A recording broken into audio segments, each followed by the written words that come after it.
słuchajcie, ja się stąd chyba zacznę ewakuować.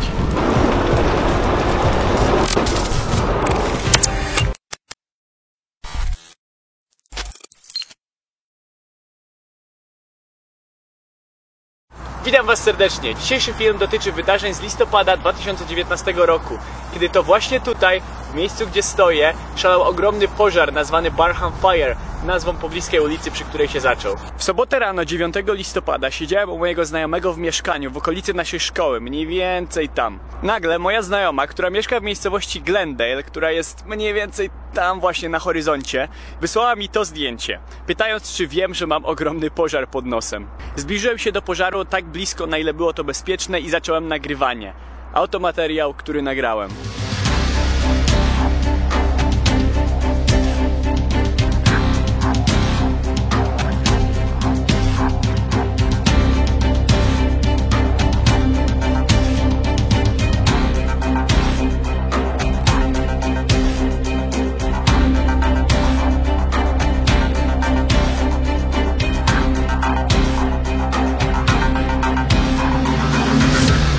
Z tego co widzę, wiatr wieje właśnie w naszą stronę, przez cały ten pożar zbliża się w tym kierunku.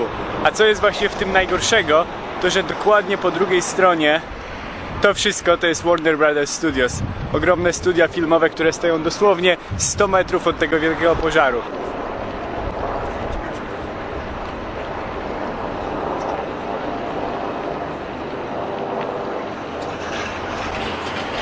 Nie wiem, czy widzicie, ale tam między tymi zaroślami, gdzie się właśnie pali, stoją strażacy, którzy próbują przynajmniej od tej jednej strony zagłuszyć ten pożar i zgasić go.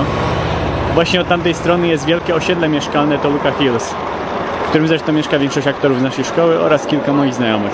Jestem prawie pewien, że ich w tym momencie ewakuowali. I wydaje mi się, że to właśnie tam jest główna, że tak powiem, linia obrony strażaków. To właśnie to osiedle próbują ocalić. Tutaj to wszystko to jest tylko i wyłącznie las, który kończy się ulicą. Więc od tej strony oni praktycznie nic nie robią, bo to się po prostu może wypalić. Natomiast z tamtej strony jest zagrożenie, że ten pożar dojdzie właśnie do osiedla mieszkalnego. Oczywiście ja zachowuję bezpieczną odległość od tych wszystkich pożarów. Tutaj jest chodnik, ulica nie jest zamknięta, strażacy nie zamknęli jeszcze tej ulicy, więc wydaje mi się, że to ich decyzją jest, że ta ulica jest wciąż jeszcze bezpieczna, a natomiast tutaj na chodniku rozłożone są media, kamery oraz z tamtej strony te wszystkie czerwone samochody, które widzicie, to jest główny punkt, gdzie strażacy mają taki swój punkt kontrolny, gdzie mają mapy rozłożone, stąd się porozumiewają ze strażakami, którzy są tam na górze i gaszą pożar. Także ten region wydaje się być dosyć bezpieczny, chociaż ten pożar zbliża się coraz bardziej do ulicy. Zobaczcie, kolejne drzewa się zapalają ogromnymi płomieniami. No i w tym momencie właśnie ulica została zamknięta, ponieważ pożar zbliżył się praktycznie do samej krawędzi.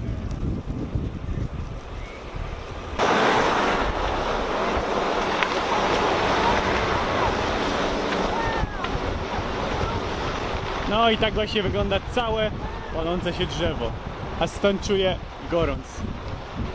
Dobra, słuchajcie, ja się stąd chyba zacznę ewakuować, bo widzę, że pożar dochodzi bardzo blisko do tego. O kurde.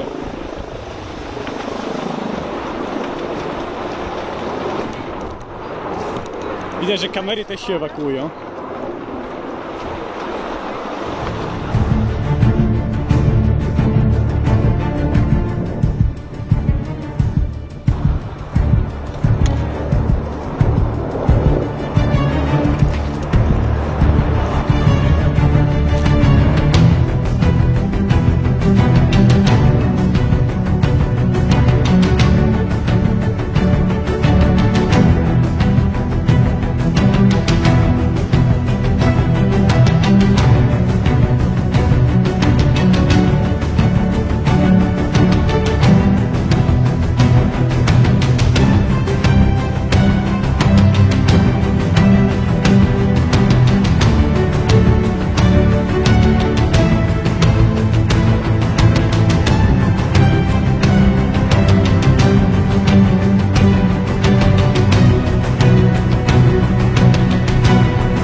Okej, wygląda na to, że ogień już jest całkiem nieźle opanowany.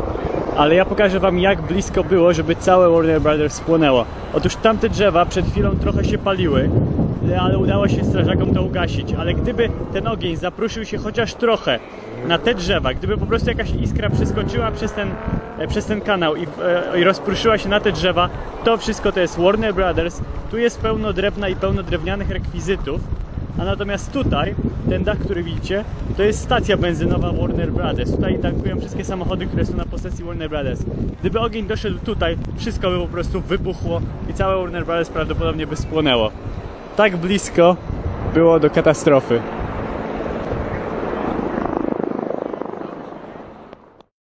Warner Bros. Zostało ewakuowane, ale jak się później okazało, nie wszyscy posłuchali się decyzji o ewakuacji.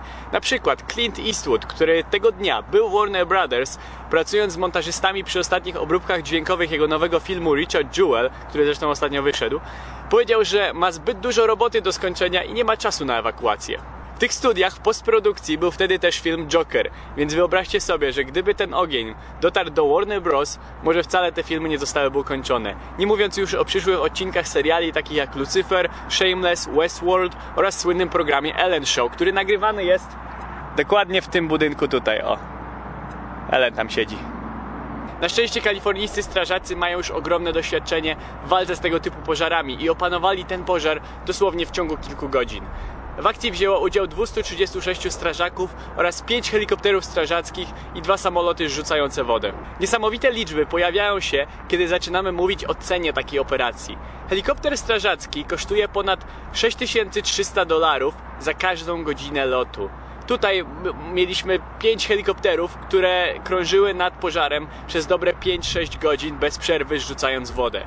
To daje nam około $180 000 za same helikoptery. W całym 2019 roku stan Kalifornia wydał około $1,8 miliarda na gaszenie pożarów lasu.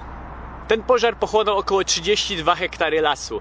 I mimo, że wydaje się to dużo, mimo, że sami widzieliście, jak ogromny był ten pożar, to było niestety jednym z mniejszych, jakie ostatnio nawiedziły Kalifornię. Dosłownie tydzień przed wybuchem tego pożaru, około 20 km stąd, w tamtą stronę, wybuchł pożar, który strawił nie 30, ale 300 hektarów lasu, zbliżając się niebezpiecznie blisko do wypełnionego dziełami sztuki ogromnego Muzeum Getty'ego, jednego z najdroższych budynków w Los Angeles, wbudowanego za $1,3 miliarda. Na tym zdjęciu widzicie właśnie białe centrum Getty'ego po lewej stronie i zbliżający się do niego ogromny pożar po prawej stronie. Na szczęście pożar wypalił się, zanim dotarł do muzeum. W internecie popularne stały się też zdjęcia pożaru, które ludzie zrobili z samochodów, jadąc po autostradzie, która otoczona była płonącymi górami. Wyglądało to jak prawdziwa droga do piekła.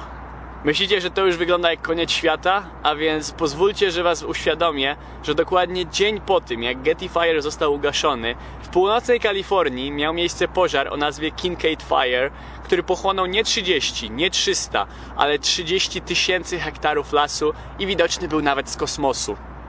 Podsumowując, w 2019 roku w samej Kalifornii wybuchło 7860 pożarów, które pochłonęły 105 000 hektarów lasów i zabrały życie 5 osobom. Ale jak się okazuje, 2019 wcale nie był taki zły, jeśli chodzi o pożary, bo zaledwie rok wcześniej, w 2018 roku, pożary w Kalifornii strafiły 766 000 hektarów lasu, zabiły ponad 100 osób i zniszczyły ponad 22 000 budynków. W 2017 było to prawie 100 000 hektarów oraz 44 ofiary, a w 2016 600 000 hektarów i 6 ofiar. I tak dalej, i tak dalej. Jak widzicie, najgorsze nie jest to, jak duże są te pożary, najgorsze jest to, że każdego roku jest ich tak wiele, że dla Kalifornijczyków są już na porządku dziennym.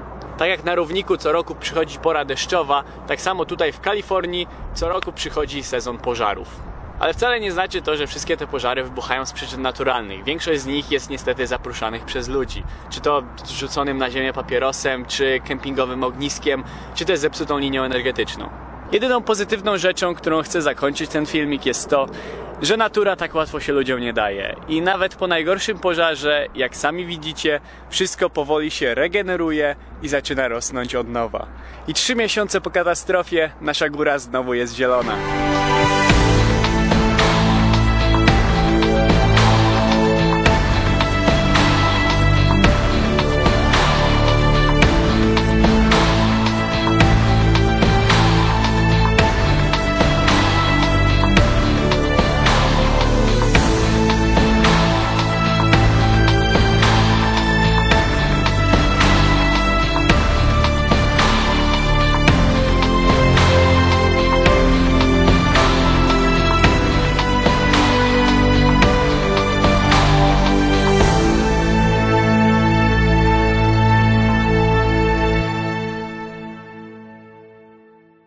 No a na sam koniec wspiąłem się na taką wielką skałę, którą widziałem z dołu.